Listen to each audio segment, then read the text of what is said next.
ನಮಸ್ಕಾರ ಎಲ್ರಿಗೂ. Doctor Virupaksha Devaramane sir ಬರೆದಿರುವಂತಹ ಮಕ್ಕಳು ಮಕ್ಕಳಾಗಿರಲಿ ಬಿಡಿ ಪುಸ್ತಕದ ಮುಂದಿನ ಚಾಪ್ಟರ್ ಪೋಷಕರ ತಪ್ಪು ಶೈಲಿ.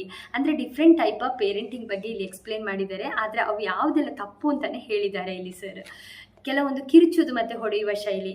ತುಂಬ ಪೇರೆಂಟ್ಸ್ ಇರ್ತಾರೆ, ಅಂದರೆ ಮಕ್ಕಳು ಮಾಡುವಂತಹ ಚಿಕ್ಕ ಚಿಕ್ಕ ತಪ್ಪುಗಳಿಗೆ ಕೂಡ ತುಂಬ ಜೋರಾಗಿ ಕಿರಿಚ್ತಾ ಇರ್ತಾರೆ, ಹೊಡಿತಾ ಇರ್ತಾರೆ. ಆದರೆ ಇದು ತಪ್ಪು ಅಂತ ಸರ್ ಹೇಳ್ತಾರೆ. ಅಂಥ ಸಂದರ್ಭಗಳಲ್ಲಿ ಮಕ್ಕಳು ಭಯದಿಂದ ಅಸುರಕ್ಷಿತವಾಗಿ ಮತ್ತು ಭಾವನಾತ್ಮಕವಾಗಿ ತುಂಬ ದುರ್ಬಲರಾಗಿ ಬೆಳೀತಾರೆ. ಅವರು ಭಯದಿಂದ ಮಾತ್ರ ನೀವು ಹೇಳಿದ್ದನ್ನು ಕೇಳ್ಬೋದು ಬಿಟ್ಟರೆ ಅವರ ಒಳ ಮನಸ್ಸಲ್ಲಿ ಅವರೊಂದು ನಿಮ್ಮನ್ನು ದ್ವೇಷ ಮಾಡುವವರಾಗಿಯೇ ಬೆಳೀತಾರೆ. ಇನ್ನೊಂದು ಅತಿಯಾಗಿ ಮುದ್ದಿಸುವಂತಹ ಶೈಲಿ. ಈಗ ಒಬ್ಬರೇ ಮಗು ಆ ಥರ ಎಲ್ಲ ಇದ್ದಾಗ ತುಂಬ ಪ್ರೀತಿ ಮಾಡ್ತಾ ಇರ್ತಾರೆ ಪೇರೆಂಟ್ಸ್, ಅದು ತುಂಬ ವಿನಾಶಕಾರಿ. ಆ ಥರ ಇದ್ದಾಗ ಮಕ್ಕಳು ವಯಸ್ಕರಾಗಿ ಬೆಳೀತಾ ಅವ್ರು ಯಾವುದೇ ಜವಾಬ್ದಾರಿಯನ್ನು ತಗೊಳ್ಳಿಕ್ಕಿಲ್ಲ. ಹಾಗೆ ಅವರು ಬಯಸಿದೆಲ್ಲ ಜಗತ್ತು ನನ್ನ ಮುಂದೆ ತಂದಿಡ್ಲಿ ಅಂತ ಬಯಸುವವರಾಗಿ ಬಿಡ್ತಾರೆ. ಇನ್ನೊಂದು ಅತಿಯಾದ ಕಾರ್ಯನಿರತ ಪೋಷಕರ ಶೈಲಿ.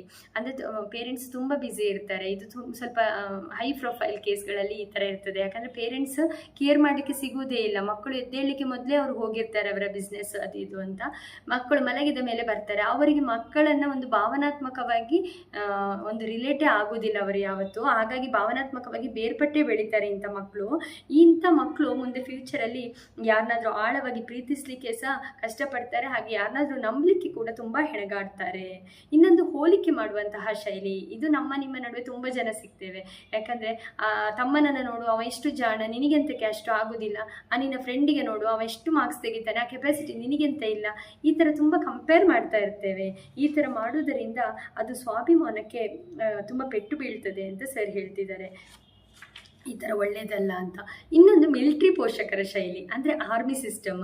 ಕಠಿಣ ನಿಯಮಗಳು ಮಾತ್ರ. ಇಲ್ಲಿ ವಾತ್ಸಲ್ಯಕ್ಕೆ ಜಾಗನೂ ಇಲ್ಲ, ನಗು ಇಲ್ಲ, ಹೊಗಳಿಕೆ ಇರಲ್ಲ. ಬರೀ ಡಿಸಿಪ್ಲಿನ್ಡ್ ಆಗಿ ಬೆಳೀತಾರೆ.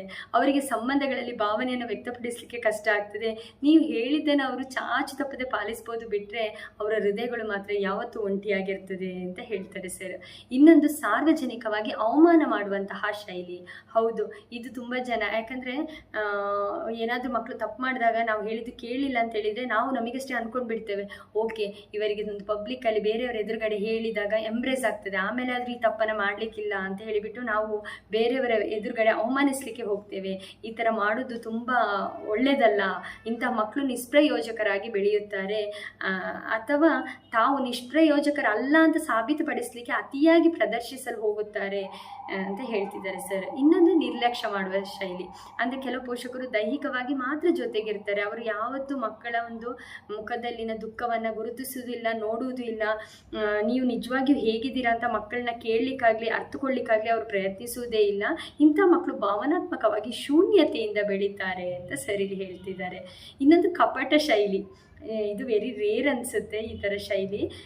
ಅಂದರೆ ಇಲ್ಲಿ ಮನೆಯಲ್ಲಿ ಧರ್ಮಗ್ರಂಥಗಳ ಪಾರಾಯಣ ಮಾಡುತ್ತಾ ಹೊರಗೆ ಅದಕ್ಕೆ ತದ್ವಿರುದ್ಧವಾಗಿ ಜೀವನ ಶೈಲಿಯನ್ನು ಮಾಡುವವರು.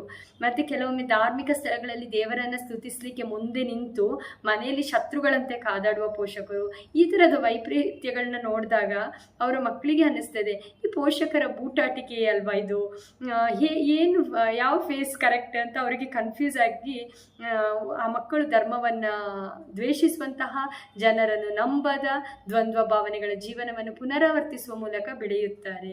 ಇನ್ನೊಂದು ಅತಿಯಾದ ನಿಯಂತ್ರಣ ಶೈಲಿ.